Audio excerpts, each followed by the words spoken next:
Hi everyone, কেমন আছো? আশা করি তোমরা সকলেই ভালো, আমিও খুব ভালো। তো আজকে চলে এসেছি আবারও একটা রেসিপি ভিডিও নিয়ে। আমার ভিডিওগুলো তোমাদের কেমন লাগছে অবশ্যই কিন্তু কমেন্ট বক্সে জানাবে। আর যদি ভালো লাগে তাহলে অবশ্যই ঘরে ট্রাই করবে, আর কমেন্ট বক্সে কিন্তু অবশ্যই জানাবে যে আমার ভিডিওগুলো তোমাদের কেমন লাগছে। ঠিক আছে, তো চলো দেখানো যাক। আজকের রেসিপিটা একদমই সিম্পল কিন্তু খুবই টেস্টি। তো চলো, আজকে যেটা বানিয়েছিলাম সেটা হলো মাছ পাতুরি। কুমড়ো পাতা দিয়ে মাছ পাতুরি করেছি। এটা ইলিশ মাছ না, এটা হলো রূপচাঁদা মাছ। রূপচাঁদা মাছ দিয়ে পাতুরিটা করলাম।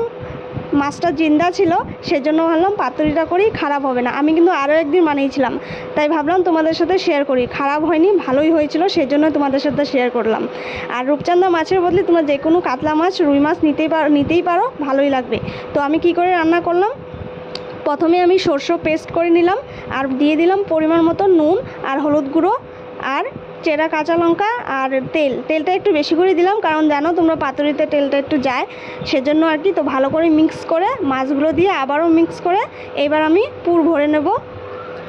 মানে পাতাতে সুন্দর করে সাজিয়ে আমি এইভাবে মুড়ে নেব। তো একে একে আমি সবগুলোই এইভাবে সাজিয়ে মুড়ে নেব।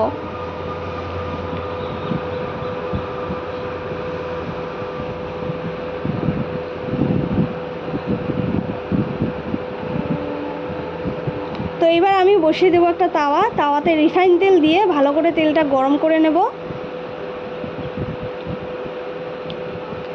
তোমরা চাইলে সরষের তেলও দিতে পারো।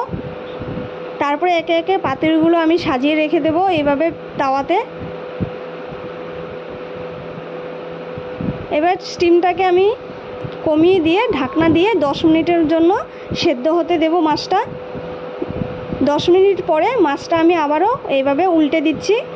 এইভাবে উল্টে পাল্টে ভেজে নিলেই আমার মাছ পাতুরি রেডি। যদি ভালো লাগে অবশ্যই ঘরে রান্না করে খাও।